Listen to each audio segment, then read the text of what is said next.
인도양의 보석이라 불려오며 천혜의 환경이라 불려왔던 모리셔스는 오래전부터 전 세계인들의 사랑을 받아온 최고의 휴양지였습니다. 하지만 최근 이 모리셔스의 아름다움을 한순간에 깨뜨려버리는 일이 벌어졌습니다. 지난달 25일 모리셔스 동남쪽 해안에 자초한 일본 화물선 와카시오에서 기름이 유출된 것입니다. 자초한 화물선에는 5개 연료탱크에 약 3,800톤의 중유가 실려 있었는데 이 가운데 1,080톤이 들어있는 연료탱크가 파손된 것입니다. 화물선 소유회사인 이번에 시오센 미스이는 파손된 연료탱크에서 1,000톤 이상의 중유가 유출된 것으로 보인다고 했습니다. 기름 유출은 지난 6일부터 시작되었고 모리셔스 당국은 환경 비상사태를 선포했습니다. 인구 130만 명의 작은 섬나라 모리셔스는 관광산업에 크게 의존하고 있었습니다. 안타깝게도 감염병 사태로 인해 수입이 줄어 어려웠는데 이번 사고로 더 큰 타격을 입었습니다. 모리셔스 환경장관은 좌천 일본 화물선 근처에 블루베이 해양공원 등은 매우 민감한 지역이라고 강조했습니다. 또한 국제환경단체 그린피스도 이번 기름 유출 사고가 모리셔스가 경험한 가장 끔찍한 환경 위기 가운데 하나일 것이라고 밝혔습니다. 결국 모리셔스 주그노트 총리는 우리는 자초된 선박을 다시 끌어올릴 기술과 전문 지식을 가지고 있지 않다며 마크롱 프랑스 대통령에게 도움을 요청했습니다. 공교롭게도 얼마 전까지만 해도 모리셔스는 한국의 방역을 배워서 바이러스 통제에 성공했다고 알려졌었습니다. 블룸버그 통신은 인구 130만 명의 모리셔스의 방역 성공 요인이 한국에서 첫 번째 발병에 대처한 방식을 채택한 것이라고 꼽았습니다. 강력한 중앙정부의 지휘와 탄탄한 재정 뒷받침이 된 보건 시스템, 광범위한 검사 및 접촉자 추적과 격리수단을 결합한 방지 전략 등이 그것이었습니다. 이 때문에 모리셔스는 아프리카에서 인구당 가장 높은 검진율을 기록하며 5월까지 질병을 통제했고 희생자도 10명에 그쳤습니다. 이렇게 한국을 배워 방역에 성공한 모리셔스는 이제 관광업 재개를 기다리면서 바이러스 안전 여행지라는 명성을 내세울 참이었습니다. 하지만 이 같은 모리셔스의 꿈은 일본에 의해 참혹하게 무너졌습니다. 지금 모리셔스에서 선박사고를 낸 일본이 국제사회의 주목을 받으며 지탄받고 있는 이유가 있습니다. 최근 일본 도쿄전력은 후쿠시마 제1원자력 발전소의 탱크에 보관 중인 방사능 오염수를 재정화한다고 밝히며 사실상 바다 방류 수순을 밟을 것으로 알려졌습니다. 이 같은 보도에 일본 내 지역 주민뿐만 아니라 각국 전문가들이 우려의 목소리를 내고 있습니다. 지난 4일 도쿄신문에 따르면 도쿄전력은 지난달 30일 오염수 2,000톤을 9월부터 2주 동안 정화하고 이후 3-4개월 동안 2차 처리 결과 등을 분석할 계획이라고 밝혔습니다. 전문가들은 이 조치가 사실상 오염수를 바다로 흘려보내기 위한 것이라고 지적했습니다. 이에 대해 일본 후쿠시마 지역 주민 어업단체는 물론 환경단체, 유엔의 인권 전문들까지 나서 우려의 목소리를 내고 있습니다. 유엔의 바스쿠트 인권특별보고관은 특별보고관으로 일하는 6년 내내 공식적, 비공식적 방식으로 일본 정부의 후쿠시마 현지 초청을 10차례도 넘게 요청했지만 일본 정부는 대부분 무응답으로 일관했다며 2012년 이후 일본은 유엔 공식 감독관에게 후쿠시마 현장을 공개한 적이 단 한 번도 없다고 지적했습니다. 그는 또한 최근 일본 정부가 오염수 방류를 검토하고 있는 것에 대해 일본 정부가 감염병으로 인해 올림픽이 미뤄진 틈을 타 중요한 방류 결정을 급하게 진행하고 있다고 비판했습니다. 일본은 지금 이처럼 전세계 환경을 파괴하고 있다는 비판과 의심을 받고 있는 동시에 자국 내에서도 바이러스에 대한 대처로 인해서 비판을 받고 있습니다. 일본은 최근 연일 1,000명 이상의 확진자가 나오는 등 감염병 재확산이 심상치가 않습니다. 지난 4월 긴급사태 발령 후 잠시 잦아드는 듯 하더니 7월 도쿄를 중심으로 한 확산세가 가팔라지자 무서워서 바깥 출입을 못하겠다는 일본인들이 늘어나고 있습니다. 이들이 특히 걱정하고 있는 것은 긴급사태 발령 때는 정부가 방역을 책임진다는 의사를 표명했지만 지금은 감염을 개인 책임으로 돌리는 분위기가 역력하다는 것입니다. 여기서 사태 초기 왜 이웃나라 한국의 도움을 받지 못했느냐는 말이 다시 떠오르고 있습니다. NHK는 7일 저녁 뉴스에서 일본과 한국의 해수욕장을 보여주며 비교했습니다. 감염병 여파로 아직 열지 못한 해수욕장 비율이 일본은 41%에 달하지만 한국은 8%에 불과할 정도로 두 나라의 격차가 크다고 했습니다. 그 배경에는 IT를 앞선 한국의 방역 대책이 있다고 전했습니다. 한국은 스마트폰 앱으로 전국 주요 해수욕장 50곳에 혼잡도 정보를 공유해 분산을 유도하고 해수욕장 상공에는 드론을 띄워 감염 예방 지침을 지키지 않는 사람들에게 30분 단위로 주의를 환기한다고 소개했습니다. 또한 QR코드를 바탕으로 사전 등록된 해수욕장 이용자 중에서 감염자가 발생할 경우 추적이 가능한 점도 언급했습니다. 이 방송처럼 지금 일본에서는 왜 이런 한국의 효과적인 대책을 일본은 배우지 못했냐고 한탄하고 있습니다. 한국은 이 같은 대책으로 인해 폭증한 일본과 달리 신규 확진자가 최근 20명에서 30명대를 유지하며 방역망이 힘을 발휘하고 있습니다. 지난 8일 도쿄대학 첨단과학기술연구센터 고다마 다스히코 교수는 6월 이후 일본에 퍼진 것은 도쿄 변종 바이러스라고 지적했습니다. 그는 바이러스 유전자 정보를 조사한 결과 제1파는 중국 우한형, 제2파는 이탈리아 미국형이었다면 현재는 도쿄 사이타마형이라면서 도쿄가 진원지가 되고 있다는 분석을 내놓았습니다. 그러면서 정부가 총력을 다하지 않으면 이탈리아 밀라노, 미국 뉴욕의 전철을 밟게 될 것이라고 경고했습니다. 이 같은 상황 속에서 일본 정부가 강행한 고투 트래블로 인해 이후 확진자가 2.4배로 늘어난 것이 보도되고 있습니다.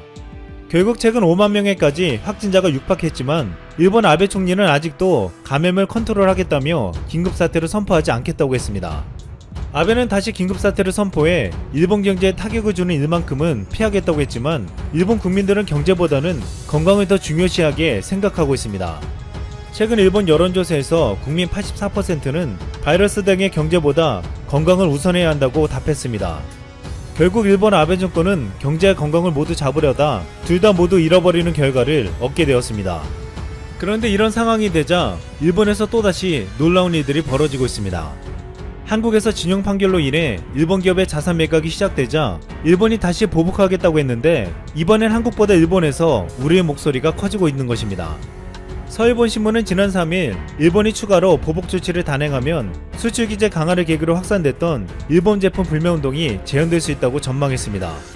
또한 니혼게이자신문 역시 지난 2일 한일 외교가 감염병 확산으로 사실상 중단된 상태에서 상호 간의 국민 감정이 악화되고 있다며 그렇지 않아도 한국에서 8월은 반일 기운이 강해지기 쉬운 시기라고 지적했습니다. 이제 일본은 한국의 일본 제품 불매운동이 다시 격화될까 우려하며 한국 국민들의 감정이 더욱 악화되는 것을 두려워하고 있습니다. 중국 인민망은 지난달 30일 일본이 수출 규제 조치를 취한 지난 1년 동안 일본 수입품에 대한 한국 의존도는 높아지기는커녕 낮아졌다고 전했습니다. 인민망은 그러면서 일본과 거래를 하는 한국 기업 302곳을 대상으로 조사한 결과 압도적 다수가 피해가 없었다고 답했다면서 일본 정부의 수출 규제가 한국 기업에 미친 영향은 간지러운 수준이었다고 전했습니다. 그럼에도 일본의 극우 매체 산케이신문은 일본 기업의 자산이 부당하게 빼앗긴다면 엄격한 대안 제재를 단행해서 한국이 사죄할 때까지 풀어줘서는 안 된다고 주장했습니다.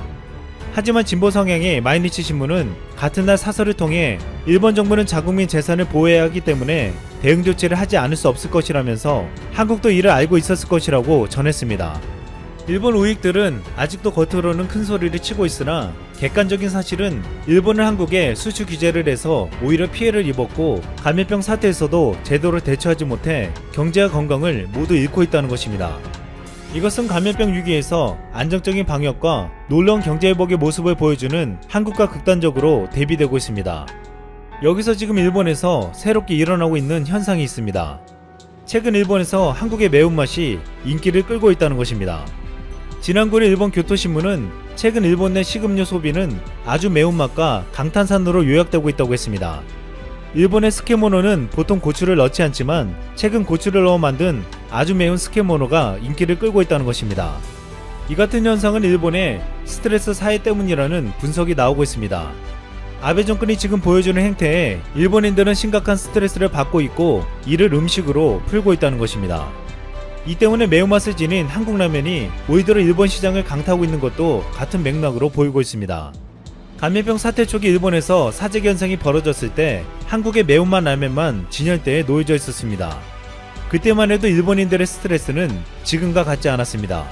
일본은 자신들이 어려워지니 한국 지원을 애타게 바라면서도 한국 정부에 정식으로 요청하지 못하고 있습니다. 현재 과거사 문제로 자기들이 시작한 경제전쟁도 마무리가 안 된 상황에 한국 정부에 먼저 요청을 하는 것은 문제가 많을 것입니다. 염치가 있어서 그런 것이 아니라 아베 정권은 한국 때리기로 자신들의 실정을 감춰왔는데 한국에 도움을 요청한다면 현실을 알게 된 일본 우민들의 남은 지지율마저 장담할 수 없을 것이기 때문입니다. 그러니 자국 언론들과 일부 한국 언론을 동원해 한국 정부에서 일본 지원 움직임이 있다고 자꾸 이상한 보도를 하지만 한국 정부에서는 일관되고 명확하게 지원 검토도 한 적이 없다고 반응하고 있습니다. 그런데 일본 언론이 한술 더 뜹니다. 28일 아사히 신문은 한국으로부터 검사 키트 지원이 있는 경우 일본 국내에서 사용하려면 일본의 국립연구소의 성능평가가 필요하다는 것이 일본 후생노동성의 입장이라고 보도했습니다. 자국에서 실시하는 PCR 검사와 동등한 수준의 정확도가 있는지 확인하지 않으면 사용할 수 없다는 것이 일본 정부의 견해라는 것입니다. 아울러 PCR 검사에 사용되는 시약 등은 일부 제조사의 물량이 부족하기는 하지만 일본 당국은 전체적으로 부족한 상황이 될 것으로 예상하지는 않고 있다고 부연했습니다. 실소가 나오지만 우선 일본 당국의 키트가 부족하지 않을 것이라는 말에는 동의할 수 있을 것 같습니다. 모두 알다시피 일본은 테스트 자체를 억제하고 있기 때문에 부족하기도 힘들기 때문이죠.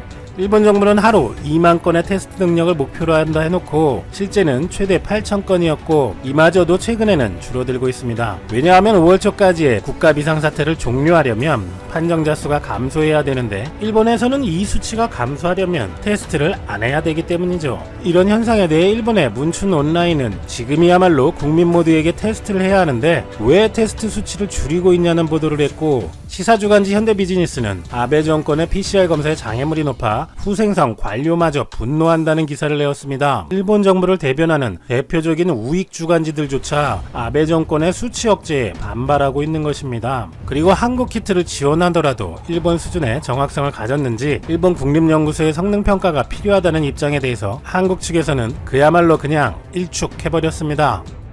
윤태호 중앙사고수습본부 총괄반장은 정례 브리핑에서 일본에 대한 우리 정부의 지원은 현재로서는 아직 추진하고 있지 않은 상황이라고 밝혔고 권준욱 부본부장은 추가 검증은 해당 국가가 주권과 법령에 따라 알아서 판단할 일이라고 말한 것이죠. 떡 줄 사람은 생각도 안 하는데 무슨 소리냐 니들끼리 알아서 해라 라는 소리로 들리죠. 한국 정부는 계속해서 일본 지원은 검토도 한 적이 없다는데 일본 언론들 혼자 북치고 장구치고 애잔합니다. 최근 일본에서는 한국의 한 종편방송 보도를 이용해 전 세계에 수출하고 있는 한국산 키트에서 다수의 불량이 발생했다는 언론 보도를 했었고 일본 언론과 네티즌들은 한국산 진단키트의 70-80%가 불량이라며 한국을 조롱했었는데요. 사실은 진단키트가 아닌 검체 수송 배지, 즉 채취한 검체를 운반하는 용기에 단순 변색, 품질 불량을 가지고 한국 키트 전체를 매도하고 있는 것이죠.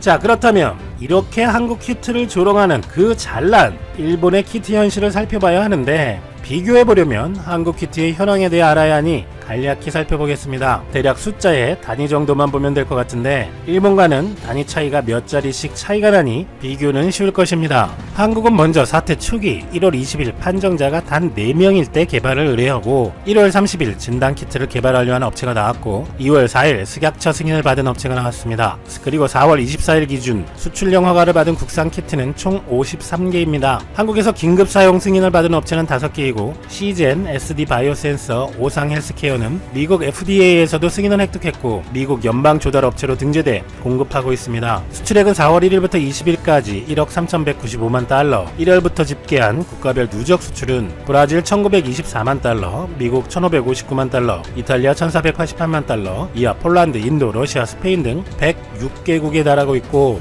업계 관계자는 수입 문의를 골라받을 정도이고 주문이 폭주해서 한 달 정도는 대기해야 하는 실정이라고 합니다. 업체들이 하도 많지만 대략 주요 업체들의 생산량은 시젠 현재 월 1천만 회에서 1,500만 회로 늘릴 예정입니다. 랩지노믹스 월 400만 회 추가 증설 계획 중, 이원 다이애그노믹스 월 120만 회, 수젠텍 월 200만 회에서 다음 달 600만 회 생산 예정. 대략 생산 키트는 50여 종에 생산량은 회사당 100만 단위이고 가장 많은 시젠이 1000만 단위 테스트량을 생산하고 있습니다. 그럼 먼저 일본의 웃기는 키트를 살펴보겠습니다. 일본 기업 라쿠텐은 4월 20일 PCR 검사 키트를 판매한다고 발표했습니다. 참고로 라쿠텐은 아마존 재팬과 함께 일본 온라인 쇼핑 탑2 기업이고 라쿠텐 골든 이글스라는 프로야구단도 가지고 있으니 절대 중소기업이라 할 수 없는 일본의 대기업이고 키트를 만드는 곳은 라쿠텐의 계열사 제네시스 헬스케어, 판매는 라쿠텐에서 한다고 합니다. 이 키트는 셀프로 채취한 검사 시료를 수거함에 넣어두면 담당자가 수거하고 며칠 후에 결과를 받는다고 합니다. 아니 무슨 며칠씩 걸려. 그런데 이 정도는 시작입니다. 그런데 테스트 결과는 어디까지나 감염의 가능성을 보여주는 것으로 결국 감염의 유무를 판정하는 것은 의사의 진단이 필요하다고 합니다. 이런 키트가 가격은 14,900엔, 우리 돈 16만원. 이어지는 설명은 발열이 일주일 가까이 계속되는 등 의심되는 사람은 정식 상담센터에 상담을 권합니다. 잠깐만요, 이게 도통 뭔 소린지. 예쁜 설명을 덧붙인다면 본 제품은 의료적 진단이 아닙니다. 의료기기가 아닙니다. 무슨 건강보조식품에서 흔히 볼 수 있는 문구가 있다는 것이죠. 그리고 걱정스러운 분은 후생 노동성의 지침에 따라 행동하십시오 라고 되어 있다고 합니다. 아니 며칠이 걸리면 그 사이 건강이 안 좋아질 수 있고 퍼뜨리고 다닐 수도 있으며 스스로 부정확하다고 하면서 판다면 양성인데 음성이라고 나와서 또 전파 위험도 있으며 결국 정확하게 알아보려면 의사에게 가야 한다면서 이걸 도대체 왜 파는 걸까요? 결국 일본 의사회는 23일 정확성에 강한 우려가 된다. 아주 큰 잘못을 초래할 수 있다고 경고하였다고 블룸버그가 보도하였습니다. 일본의 후생성이라는 곳이 제대로 기능을 한다면 당연히 판매가 금지되거나 진단키트라는 명목으로 판매할 수 없게 조치가 되어야 하는데 한국 키트의 정확성을 자기들이 판단한다고 한 것과 비교해보면 일본 후생성의 조치는 한국을 얘기할 때와 너무 괴리가 있습니다. 그런데 이 라쿠텐 키트에는 또 재미있는 사실이 있는데요. 주간 문춘에 따르면 이 키트는 의사회가 지적을 계속해도 법인용으로 계속 판매를 하고 있다는데 이 라쿠텐 키트를 제조한 계열사의 대표는 예전에 다이어트 회사를 창업했던 사람으로 당시 미국의 심장외과 의사, 미국 코넬대 의학부와 정치학부를 졸업했다고 자신의 경력을 홍보해 왔으나 이미 이에 대해 2006년 주간 문춘에서 유전자 다이어트 돌팔이 의사의 의혹이라는 폭로 기사를 냈으며 당시 이 언론사가 해당 대학과 병원을 모두 조회한 결과 그녀는 재학생도 졸업생도 아니며 의사 면허도 없는 사람이었다는 것입니다. 그럼 정상적인 일본 키트를 찾아보겠습니다. 일본에서는 시마즈 제작소라는 것이 4월 20일 의료기관용 키트를 발매한다고 발표한 것이 대서특필되었습니다. 이 회사는 3월 4일 개발에 착수한다고 발표하고 발표 후 약 1개월 동안 10만 회를 생산하는 체제가 갖추어졌다는데 이에 대해 일본 인터넷에서 놀랍다는 반응이 이어지고 있다고 합니다. 참고로 한국 시젠 한 군데만 1개월에 1000만 회 테스트량을 생산하는데요. 100배네요. 일본 트위터에서는 과연 세계의 시마즈 와우 대단 짧은 기간에 이만큼의 성능 훌륭한 기술력 감사합니다 라는 기대와 감사의 코멘트가 쇄도하고 있고 역시 믿을 수 있는 일본 제품이 최고 역시 메이드 인 재팬은 안심합니다 등의 애국 댓글을 많이 볼 수 있다고 수십 군데의 언론에서 기사를 내고 있습니다. 그리고 일본 언론에서 정말 어렵게 찾은 다른 일본산 키트는 니폰진 도야마시 그룹에서 기존에는 수입을 했지만 새로운 키트는 국내에서 만들어 월간 1만 샘플분에 해당하는 2000키트의 생산 능력이 있다고 합니다. 한 달에 1만 회면 하루에 300개 생산인가요? 그리고 아비간의 후지필름에 유전자 검출 키트도 있다고 하는데 너무 단신이어서 별 정보는 없습니다. 그리고 어떤 키트 관련 회사의 주가가 폭등했다는 뉴스가 있었는데요. 바로 일본 섬유화학업체 쿠라보의 주가가 12일 23% 폭등했다는데 그 이유는 중국산 키트를 수입해서 판매하기 시작할 것이라고 밝혔기 때문이고 쿠라보는 해당 키트를 일본의 연구검사기관에 판매하고 1일 1만 명분을 공급할 수 있다고 합니다. 하루 1만 명분이면 일본 총 테스트량을 하고도 남기는 하네요. 그런데 자체 생산하는 것도 아니고 중국산을 수입해서 유통하는 것만으로 주가가 23% 폭등했다니 한국 상식으로는 좀 납득이 안 가네요. 그리고 이전에 일본산 키트로 처음 승인된 것은 시스맥스라는 키트로 3월 27일인데 상당히 느린 시점이죠. 참고로 말은 많지만 베트남 하노이과학기술대가 RT 램프 방식의 키트를 개발한 것이 2월 11일이라 하고 BLA 코퍼레이션이라는 베트남 회사가